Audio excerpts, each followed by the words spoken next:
bien, pues empezamos esta cuarta sesión de lunes 24 de julio, que es la última sesión del Instituto de Verano de esta temporada, ¿vale? El tercer Instituto de Verano. Hoy vamos a hablar de construir conversaciones de valor.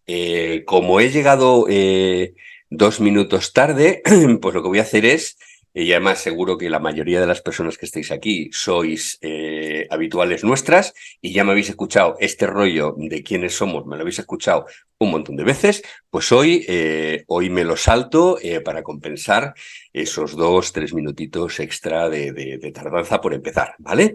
El que quiera, pues que me llame y yo le cuento en 30 segundos quiénes somos, pero hoy nos lo saltamos, ¿vale? Vamos a hablar de conversaciones de valor, pero quiero hablar de por qué son tremendamente importantes. Y para ello quiero empezar hablando de metodologías de venta, ¿vale? Las metodologías de venta no es el objeto de hoy, ¿de acuerdo? Y da para estar hablando horas. A pesar de que las metodologías de venta, como tal, ¿vale? Lo que se acepta como una metodología es algo que es relativamente reciente. Las metodologías de venta como tales se pueden empezar a considerar a partir de los años 20 del año pasado. Es decir, metodologías de venta como tal hace justito un centenar de años que hay, ¿vale? Y hasta hace aproximadamente 10 años, ¿vale? A raíz de unos pocos años después de la publicación de este libro que tenéis aquí, ¿vale? Que en España se ha traducido como El vendedor desafiante, que no me gusta como título, pero también es cierto que la traducción del original inglés al castellano era un poco difícil, porque en original es de challenge selling, ¿vale? La venta challenge, ¿vale? Pero challenge en inglés tiene unas connotaciones de reto muy positivas, ¿vale? Que no eran fáciles de traducir, la palabra challenge o challenger, ¿vale? No era fácil de traducir al castellano. Entonces la han traducido por desafiante, que desafiante en español tiene un puntito de connotación negativa, ¿vale? Entonces no me gusta mucho el título, pero el resto de la traducción del libro es muy buena, ¿vale? Esto es un libro que es consecuencia de una investigación que hicieron Dixon y Adamson, ¿vale? Brett Adamson y Matthew Dixon. Matthew Dixon está prácticamente retirado y Brett Adamson continúa, ¿vale? Ellos eran los investigadores principales, pues esta gente era científico, ¿vale? Esto no es un libro de ventas como podría publicar pues yo, ¿vale? que bueno, me gusta estudiar las cosas, pero no soy un científico ni mucho menos. Estos señores eran científicos, de hecho no habían vendido en su vida, pero eran científicos sociales, hicieron una investigación, cogieron en una entidad que tenían, que entonces era una entidad relativamente independiente, que al cabo de unos años la ha comprado Gartner, ¿vale? Gartner, a la que todos conocemos como la consultora especialista en tendencias tecnológicas, Gartner tiene una segunda división, que os recomiendo que vayáis a la web de Gartner, tienen esa división ahí y tienen un newsletter dentro de la división, os recomiendo que os suscribáis a ese newsletter, es la división comercial, ¿vale? Digamos la división de dirección comercial digamos, de tendencias comerciales de venta, ¿vale? Es súper interesante. Eh, a veces muy orientada hacia perfiles de empresas demasiado grandes y demasiado estadounidenses, ¿de acuerdo? Es decir, que lo que leáis ahí hay que coger un poquito con pinzas a la hora de aplicarlo en Europa y en España, pero igualmente es tremendamente interesante. Bueno, el caso es que Gartner compró esa entidad independiente que dirigían Dixon y Adamson, y la compró a raíz de la salida de este libro que daba los datos y las conclusiones de un estudio que hicieron. Lo que hicieron Adamson y Dixon fue coger en aquel entonces unos 1.700 vendedores que tenían tres características. La primera, lo que vendían era un poco como lo que vendemos nosotros, es decir, vendían tecnología, ¿vale? Por tanto, no vendían ni pastelería, ni, no sé, ni mesas de comedor, ¿de acuerdo? Vendían un tipo de producto que es como el nuestro, ¿vale? Y lo vendían también a empresas. Por tanto, eran vendedores los resultados de cuyo estudio a nosotros nos interesan. Segunda cosa, eran vendedores que tenían mucho éxito, ¿vale? Es decir, los que siempre están por encima del 100% de sus resultados, ¿vale? Y tercera característica muy importante, llevaban muchos años teniendo éxito, es decir, de mucho éxito, pero no de picos, de altibajos, es que este año, pues por lo que sea, tenemos magníficos productos o un posicionamiento en precio de la leche o la competencia se ha dormido y entonces pues tengo muchísimo éxito, sino eran vendedores que tenían mucho éxito siempre desde hace mucho tiempo, ¿vale? Sostenido. Entonces, lo que hicieron fue estudiarles, decirles, vamos a ver si entendemos cuáles son los factores de este éxito sostenido en el tiempo a largo plazo, vendiendo cosas complejas a empresas, ¿vale? Exactamente el perfil que nos interesa entender y que nos interesa estudiar. Y entonces los estudiaron, empezaron con este grupo de, no me acuerdo exactamente la cifra, 1.600 y pico, ¿vale? Creo que no llegaban a 1.700. El resultado fue tan brutalmente importante que el resultado es que luego lo ampliaron y la última vez que yo miré su estudio andaban muy por encima de 6.000 vendedores de ese perfil que os digo, ¿vale? Entonces lo que hicieron fue estudiarlos y llegaron a la conclusión de que habían entre ellos como cinco prototipos, ¿vale? 5 formas de vender o 5 formas de aproximarse a la venta para tener éxito. Repito, son gente que tenía éxito desde hace mucho tiempo de forma sostenida, ¿vale? Entonces, esto no son 5 perfiles de vendedores, ¿vale? Son los 5 perfiles de los vendedores que lo petaban siempre durante mucho tiempo vendiendo lo que nosotros vendemos, ¿vale? Teniendo en cuenta que no son exactamente 5 tipos de vendedor, sino 5 tipos de venta. Quiero decir que hay vendedores que en un momento determinado, en una situación determinada, se comportaban como un tipo concreto, pero había algunos que en algún otro momento se comportaban como otro de los tipos. Es decir, en general son perfiles de vendedor, pero había algunos vendedores que tenían la inteligencia incluso de jugar con 2 tipos de aproximación a la venta en función de dónde estaban, ¿vale? De la situación en la que estaban.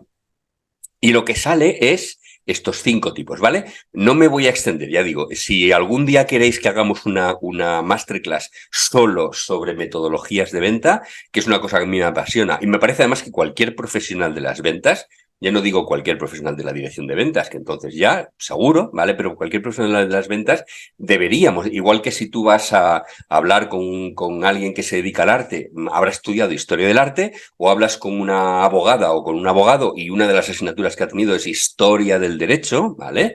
Lo mismo hablas con arquitectos o con arquitectas y te dirán, he estudiado historia de la arquitectura, ¿vale? Bueno, en ventas deberíamos de saber historia de nuestra profesión, ¿vale?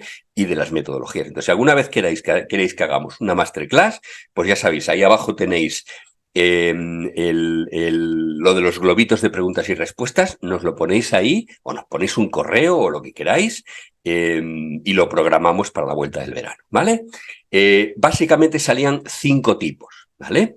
Estos 5 tipos que tenéis aquí. Ya digo, no me voy a extender hoy, sería muy interesante ver cada uno de ellos, pero lo que yo quiero resaltar hoy es que luego hicieron otra cosa que os va a... yo como cuanto más viejo me vuelvo, más utilizo el lenguaje de jóvenes, que os va a flipar, ¿vale? En mis tiempos se decía que os va a epatar, ¿de acuerdo? Bien, ¿qué es? Luego cogieron y separaron a esos vendedores de venta de cosas a empresas que llevaban teniendo éxito sostenido durante mucho tiempo y los dividieron entre los que aquello que vendían a empresas tenía una complejidad, decían baja, ¿vale? No sé, imagínate que venden cacerolas al canal Oreca, ¿vale? Y a colectividades, ¿de acuerdo? O bueno, que venden tecnología, pero que lo que venden a lo mejor pues son impresoras, por decir algo, ¿vale? O tablets, que son productos que sí, que hay mucha tecnología, pero bueno, tienen una menor complejidad, ¿vale? Y cogieron y separaron a aquellos, lo mismo, que venden a empresa, que tienen un éxito brutal y desde hace mucho tiempo, ¿vale? Y cogieron a aquellos que lo que vendían eran productos de una especial complejidad alta. Yo qué sé, los que estéis aquí que vendáis nube, que vendáis ciberseguridad, que vendáis IoT industrial, que vendáis business intelligence, machine learning, no sé, cloud, lo que os parezca, ¿vale? Almacenamiento y continuidad, business continuity, ¿vale? O sea, los que vendáis tecnología, muchos tipos de software, ¿vale? Tecnología de cierta complejidad. Ojo, ojo, que estos eran los vendedores que tenían un éxito muy grande durante mucho tiempo vendiendo productos como los vuestros. ¿Y qué es lo que se encontraron? Que el mix, el porcentaje de presencia de aquellos 5 tipos de vendedores que hemos visto, 5 tipos de ventas, ¿vale? Es muy diferente entre aquellos que vendían productos de complejidad baja y complejidad alta. Cuando te vas a los productos de complejidad alta, ¿vale? Lo que se encontraron es que el 54%, es decir, más de la mitad de ellos, eran de un solo perfil, que es lo que conocieron como el vendedor desafiante. ¿Vale? A ver, este documento, si queréis, os lo podéis bajar, os lo puedo enviar por correo, os lo podéis descargar, etcétera. O sea que si queréis ver, oye, pues el vendedor desafiante, ¿qué aspecto tiene? Lo teníamos un poco descrito en la página anterior, lo podéis leer ahí, ¿vale? Algo lo vamos a explicar hoy, ¿de acuerdo? Os podéis comprar el libro, que no, lo podéis comprar además en ebook, es de estos libros amarillos que te compras en la estación del AVE o en un aeropuerto, pues ya no los encuentras seguramente en aeropuertos, pero puedes comprar en online como ebook y te vale 5 euros, ¿vale? Y te aseguro que te vale la pena que te lo leas una vez al año como mínimo y que subrayes, ¿vale? Entonces, la mitad o más eran del perfil vendedor desafiante. ¿Qué se encontraban? Que los vendedores que eran los relacionales, ¿vale? O los orientados a solución de problemas, o incluso los trabajadores esforzados, ¿vale? Eran mínimo, ¿de acuerdo? Eran un 4, un 7%, un 10%, ¿vale? Mientras que en productos de baja complejidad eran un 11, un 18, un 26. Si no tuviera importancia el perfil que eres, sois 5 perfiles, coges un 100%, lo divides entre 5, todos tendrían un 20%, ¿vale? Y cuando te das cuenta de que sí que tiene importancia es cuando en vez de un 20%, el relacional en productos tecnológicos complejos es solo un 4% de presencia, ¿vale? Un 7% solo el solucionador de problemas, solo un 10 en vez de un 20 el trabajador esforzado. ¿Qué quedaban? Los lobos solitarios, ¿vale? Y súper sobre representado los vendedores que eran el perfil de vendedor desafiante. ¿Qué tiene como condición el ser un vendedor desafiante? No solamente un vendedor consultivo, no solamente un vendedor de soluciones, es alguien que tiene una característica más. Y esa característica está relacionada directamente con la enorme capacidad de construir conversaciones diferenciales de valor, que es el tema de hoy, ¿vale? Entonces, es tan importante como esto, es decir, es la piedra de toque, es lo que hace cambiar que en la venta de productos complejos tengas asegurado un éxito grandísimo sostenido en el tiempo o que tengas que pelear muchísimo para tener éxito de vez en cuando. Es la capacidad de construir conversaciones diferenciales de valor, ¿vale? Vendemos cuando conseguimos responder muy bien a 3 preguntas. A 3, ¿vale? No solamente a una, pero no solamente a 2. ¿Cuáles son esas 3 preguntas? La primera pregunta es, ¿por qué comprar? ¿Por qué comprar esto que te estoy recomendando? Te recomiendo, después de haberte escuchado, que compres esta solución de orquestación de nube híbrida, ¿vale? ¿Por qué comprármela a mí? Porque además te he entendido, porque además tengo un expertise concreto, porque además mira estos casos de uso, porque además estas certificaciones, porque además durante todas las reuniones que hemos tenido te has dado cuenta de que soy capaz de entenderte, soy capaz de solucionarlo y además quiero hacerlo. ¿Vale? Entonces, ¿por qué comprar lo que te recomiendo y por qué comprármelo a mí? La gente piensa, con responder excelentemente bien a estas 2 cosas ya tengo suficiente. No, ¿vale? Hay una tercera que también hay que responder, que es ¿por qué comprar ahora? ¿Por qué no dejarlo para más adelante? ¿Cuál es el compelling event? ¿Qué es lo que hace que esto no se pueda aplazar? ¿Vale? Hemos tocado este tema anteriormente en alguna sesión. Entonces, hay que responder a las 3 preguntas. Para responder a las 3 preguntas, tienes que hacerlo y además previamente haberte puesto en situación de poder hacerlo. Y para poder hacerlo necesitas información. Y esa información, además de doble vía, ¿de dónde sale? De construir conversaciones. Por tanto, las conversaciones son la llave de oro que articulan el valor. Que articulan el valor en las 2 direcciones.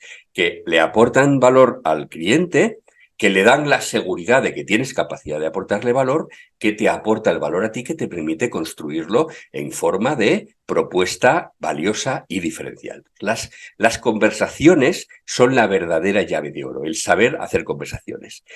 Cuando piensas en, bueno, pero esas conversaciones lo que tienen que mover es información. Bueno, depende. Aquí tenemos un estudio de Gartner, ¿vale? Es del 2019, de un poquito antes de cuando tuvimos la pandemia, ¿vale? Y lo que decían era, le preguntaban a los clientes, oye, ¿vosotros creéis que tenéis suficiente información y suficientemente buena para tomar las decisiones que tomáis? Y lo que te decían los clientes era, la información que tenemos es suficientemente buena, ¿vale? El 89% de ellos decían, no, la información que tengo es de alta calidad, ¿vale? No tengo un problema a la hora de tomar decisiones en función de la calidad de la información que tengo información muy buena, pero te decían el 50% de ellos, pero tengo información excesiva, ¿vale?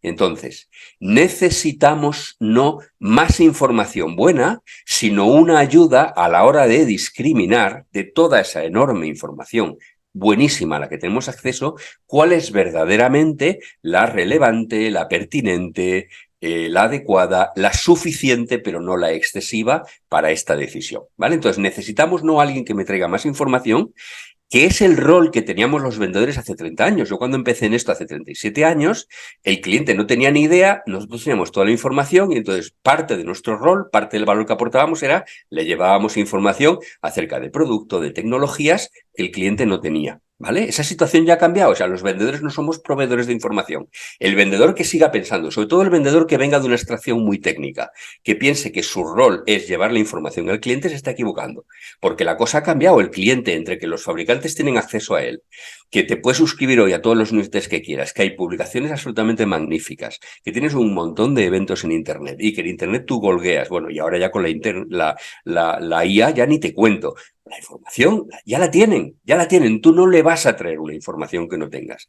Tu rol, ¿vale? Cambia hacia lo que se conoce como curador de información, ¿vale? El curator, ¿de acuerdo? Es un rol de venta consultiva diferente, ¿vale? Entonces, lo que te dicen es, cada vez somos más personas tomando decisiones, cada vez tenemos más información que es buena, pero es excesiva. El punto que necesitamos es una ayuda en acabar de discriminar qué es lo bueno que necesitamos, ¿vale?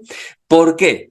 Porque nosotros vamos a tomar decisiones críticas de compra de tecnología nueva, avanzada, cuando tengamos la seguridad de que vamos a tomar con confianza una decisión, ¿vale? Que es lo que tenéis aquí, que estemos satisfechos con los proveedores o que tengamos muchas ganas de cambiar o tengamos muy claro que tenemos que cambiar hacia otra tecnología, no mueve la decisión. Lo que mueve la decisión es tener claro que vamos a tomar una decisión confiada. Es decir, que tengamos la creencia de que se han hecho las preguntas correctas, y ahí vamos a las conversaciones, que la mejor información necesaria ha sido identificada, que los cambios que van a ser necesarios han sido previstos. Ahí entra la propuesta de valor y que tenemos una sensación general de confianza de que la elección que vamos a tomar es correcta. Entonces, el cliente se lanza a proyectos verdaderamente de valor siempre que tenga la seguridad de que tiene esa decisión confiada. Por tanto, el vendedor de éxito es el que es capaz de ayudar conducir al cliente en un camino que le lleve a través de todas esas cosas que terminan en una decisión confiada. Y si no, el cliente no te va a comprar a ti. Así que si vendes cosas sencillas, todo lo que he contado hasta ahora y todo lo que viene después, pues en estos momentos no te sirven para nada. Ahora, como vendas tecnología y vendas tecnología de cierta complejidad, todo esto es absolutamente crítico porque es la absoluta piedra de toque que marca la diferencia entre vender de forma exitosa, sostenida en el tiempo y además a futuro, ya para siempre, o no hacerlo, ¿vale? Bien, hablamos entonces de conversaciones que son las que mueven este valor, que son las que ayudan al cliente a transitar ese territorio que ha de cubrir hasta llegar a la decisión confiada, que es la que le permite responder esas 3 preguntas de oro que decíamos, ¿vale? El por qué comprar esto, por qué comprártelo a ti, por qué comprarlo ahora. Cuando transita ese espacio hasta llegar a una decisión confiada con esas 3 preguntas respondidas, entonces te compra, ¿vale? Y eso lo haces teniendo conversaciones, desde una conversación de discovery inicial hasta todas las conversaciones que hay después, incluyendo las conversaciones que tienes cuando tú presentas la propuesta, ¿vale?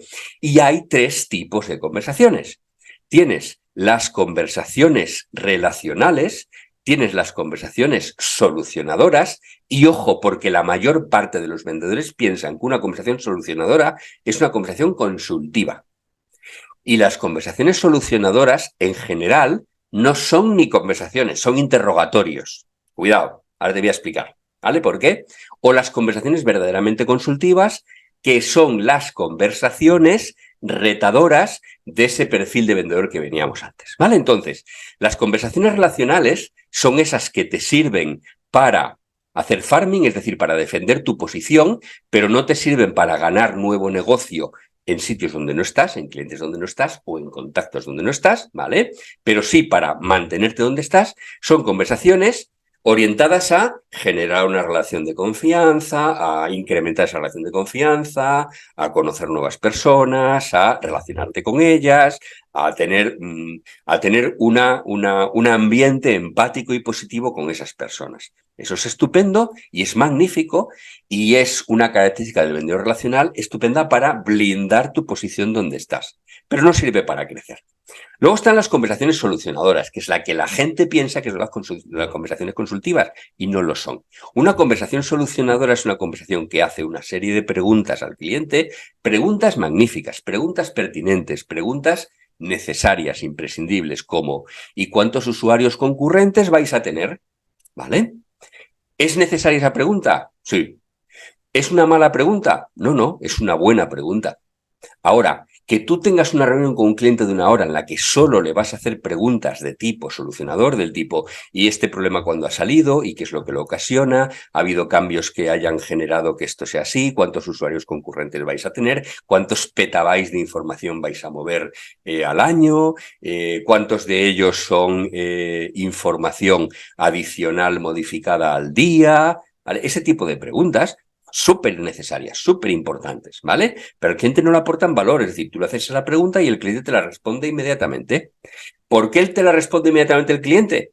Porque esa pregunta ya se la ha hecho él antes. Como ya se la ha hecho él antes, ya se sabe la respuesta. Por tanto, tú no le estás aportando ningún valor haciéndole esa pregunta, ¿vale? Te lo está él aportando a ti. Te está él dando una información que tú no tienes, pero él la tiene. Entonces, eso no es una conversación. Eso es un interrogatorio en el que le haces una serie de preguntas absolutamente necesarias, absolutamente imprescindibles, que son necesarias para poder diseñar cuál es la solución, pero que van a permanecer dentro del marco en el que el cliente ya estaba y en el que tú no le aportas valor. Por tanto, no es una conversación consultiva, es una conversación solucionadora. Ahora, ¿qué ocurre? ¿Qué ocurre cuando tú al cliente le haces preguntas que no se ha hecho antes? ¿Qué ocurre cuando eres capaz de hacerles preguntas que el cliente dice, ostras, y se queda pensando y te dice, buena pregunta, ¿te ha pasado alguna vez? ¿Has estado alguna vez teniendo conversaciones con clientes en los que son nuevos, tratas un tema nuevo, es un proyecto nuevo, un contacto nuevo o un cliente nuevo y entonces haces una pregunta y el cliente se queda así, a lo mejor son 2 personas, se miran una a otra, la otra toma nota y la persona con la que estás llevando un poco la voz cantante dice, buena pregunta, ¿te ha pasado alguna vez? Si te ha pasado alguna vez, ¿qué has sentido por dentro? A mí me ha pasado. Lo que yo siento por dentro es, acabo de dar en el clavo. Acabo de dar en el clavo. ¿Por qué? Porque cuando al cliente le haces preguntas que son necesarias, que son pertinentes, que no se ha hecho antes, el cliente lo que piensa es, menos mal que esta persona, que este vendedor ha venido a verme. Porque esa pregunta es importante, porque esa pregunta es buena, porque esa pregunta no nos la habíamos hecho antes. Porque esa pregunta no nos la había hecho la competencia antes. Ha tenido que vender este vendedor de esta empresa, hacernos esta pregunta importante. Por tanto, esta reunión hoy me ha aportado valor. Este vendedor me ha aportado valor. Este vendedor, para hacer esta pregunta que ni yo ni la competencia habían hecho antes, tiene que de verdad saber lo que tiene entre manos. Y en ese momento le estás ampliando el terreno de juego, le estás ampliando el marco al cliente. Y entonces entras en una conversación. Entras en una conversación que la diferencia frente a un interrogatorio es que hay un toma de daca. Y el cliente te hace preguntas a ti. En el momento que el cliente te hace preguntas a ti, lo que te está diciendo es, ¿Cuál es tu parecer? ¿Qué opinas? En ese momento, tú pasas de ser un vendedor a ser un consultor, a ser un médico, ¿de acuerdo? Te pregunta lo que opinas. ¿Por qué? Porque empieza a parecerle valioso cuál es tu opinión, porque le puedes aportar cosas que no están dentro de su marco. En una conversación solucionadora, él lo que te transmite es cuál es su marco y tú lo sigues, ¿vale? Como un perrito, ¿vale? En este lo que haces es le amplías el marco e intentas hacerle que vea el prisma de una forma más amplia. Por eso estás consultiva, por eso este vendedor es el que es capaz de ser retador, ¿vale? Porque es capaz de romper el marco y hacer preguntas que no estaban sobre la mesa, pero que son importantes, que amplían el terreno de juego, que le ponen en valor, que dejan fuera de juego la competencia y que le ponen en una situación frente al cliente en la que su opinión es valiosa para el cliente, en la que el cliente va a querer reunirse con él, en la que no le va a enviar una RFP, no le va a enviar una Request for Proposal. Lo que va a decir es, la RFP se la envío a tus competidores que me van a preguntar lo que yo ya sé, pues para que me pregunten lo que yo ya sé, pues ya se lo pongo yo en un papel y se lo envío. Contigo me quiero ver, porque tú me vas a hacer preguntas que necesito hacerme y que no me he hecho. Me quiero ver contigo para hacerme esas preguntas y luego sobre eso ya haré una RFP y a ti te daré ventaja, ¿vale? Eso es lo que le da el éxito al vendedor, que es un vendedor challenger, un vendedor retador, el que de verdad hace una venta consultiva. Y todo estriba en hacer buenas preguntas, en generar conversaciones en vez de generar interrogatorios. Eso es la venta consultiva en vez de la venta solucionadora. ¿Por qué? Porque si tú quieres vender donde no estás vendiendo, sea la tecnología que no estás vendiendo, en el cliente que no estás vendiendo o en el contacto en el que no estás vendiendo, tú tienes que ser capaz de retar, ¿vale?, al status quo. Porque ante la duda el cliente se va a quedar como está. Así que si tú quieres que no se quede como está, es decir, comprando una cosa que tú no vendes a un competidor que no eres tú, si tú quieres que no se quede en el status quo, tienes que ser capaz de retar el status quo en el que está. Y entonces, cuando se lo has retado, le vas a aportar una nueva propuesta de status quo. Y tú solo eres capaz de retar el status quo cuando eres capaz de hacer preguntas diferentes que amplíen el terreno de juego en conversaciones que sean de verdad consultivas. Es por eso por lo que los vendedores de tecnología más compleja que se salen de las estadísticas en el estudio de Adamson, ¿vale? De Brent Adamson, son vendedores que son capaces de construir conversaciones verdaderamente valiosas y verdaderamente diferenciales, absolutamente imprescindible, ¿vale? Por tanto, la venta consultiva no solamente se pone a enfocarse en una necesidad para aportar una solución, ¿vale? Una venta consultiva se diferencia de una venta solucionadora, una conversación consultiva se diferencia de una conversación solucionadora en que las dos se enfocan en una necesidad para aportar una solución, pero la venta solucionadora y la conversación solucionadora lo que hacen es al cliente ayudarle a elegir dentro del marco que el cliente ya tiene. Mientras que el vendedor consultivo es alguien que es capaz de construir conversaciones que le pueden llegar a aportar una perspectiva diferente al cliente, salirse de ese status quo. Y nos hemos ido un minutito, hemos empezado 2 minutos tarde, hemos conseguido hacerlo en 30 minutos, ¿vale?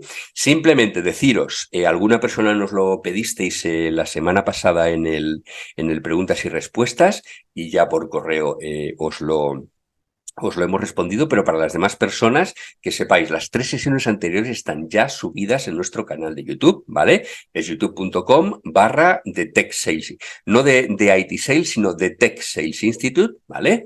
Esto que tenéis aquí, o nos ponéis un correo y nosotros os enviamos el enlace directo. Y la sesión de hoy, que la estamos grabando, dentro de un ratito Sergi la edita y la subiremos también a nuestro canal de YouTube y entonces ahí tendréis acceso también, ¿vale? Si alguien quiere alguno de los PDFs de documentos que hemos estado utilizando, nos pone un correo y estamos siempre encantados de responder.